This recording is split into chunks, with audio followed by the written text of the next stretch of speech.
আজ ত্রিপুরা রাজ্যের ইতিহাসে নতুন রেকর্ড তৈরি হলো।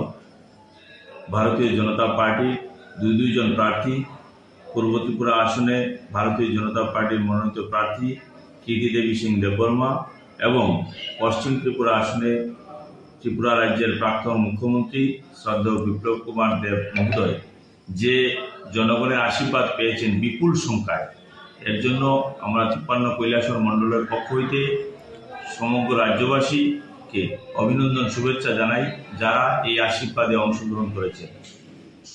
এটা রেকর্ড যে ত্রিপুরা রাজ্যে স্বাধীন ত্রিপুরা হওয়ার পর এত বিশাল মার্জিনে কোনো পলিটিক্যাল পার্টির ক্যান্ডিডেট আজ পর্যন্ত জয়ী হতে পারেনি, যেটা ভারতীয় জনতা পার্টি ব্যতিক্রমীভাবে দেখিয়েছে যে দুজন প্রার্থী বিশাল মার্জিনে প্রায় 70% উপরে ভারতীয় জনতা পার্টি সারা ত্রিপুরা রাজ্যে ভোট পেয়েছে।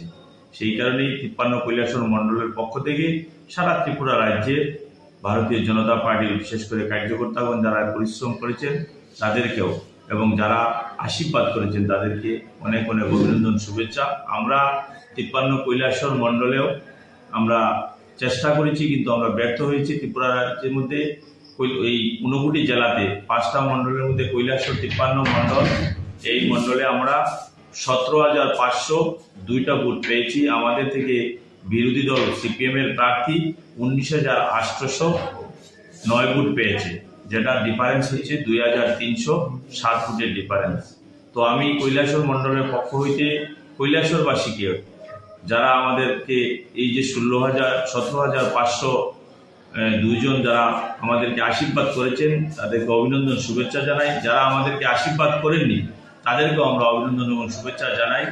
এই কারণ ভারতীয় জনতা পার্টি আমরা সবকি সাথ সবকি বিকাশের মধ্যে দীক্ষিত এবং সেই দিশায় আমাদের যশস্বী প্রধানমন্ত্রী নরেন্দ্র মোদী যে দিক নির্দেশনা দিয়েছেন সেই হিসাব মোতাবেকই আমাদের কাজ চলছে।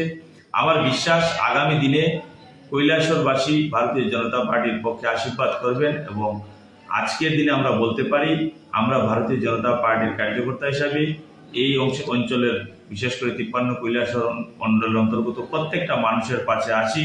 তাদের ডেভেলপমেন্টে, তাদের উন্নয়নে, তাদের সুখে দুঃখে সাথী হয়ে থাকবো।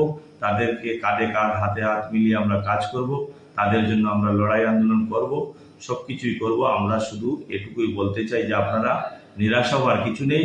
ভারতীয় জনতা পার্টির পূর্ণ বহুমতে নরেন্দ্র মোদীর নেতৃত্বে দিল্লিতেও সরকার গঠিত হচ্ছে, এটা নিশ্চিত, এটার মধ্যে কোনো ভুল নেই। সেই কারণে আমরা আগামী দিনে কৈলাসহর আমাদের যে সাংগঠনিক শক্তি বৃদ্ধির কাজ আমরা বৃদ্ধি করব এবং আগামী দিনে কৈলাসহর মণ্ডলকেও ভারতীয় জনতা পার্টির জয়ের সাথে যুক্ত করার আপ্রাণ প্রচেষ্টা আমরা চালিয়ে যাব এবং সেই চেষ্টা আমাদের আছে। সবাইকে নমস্কার।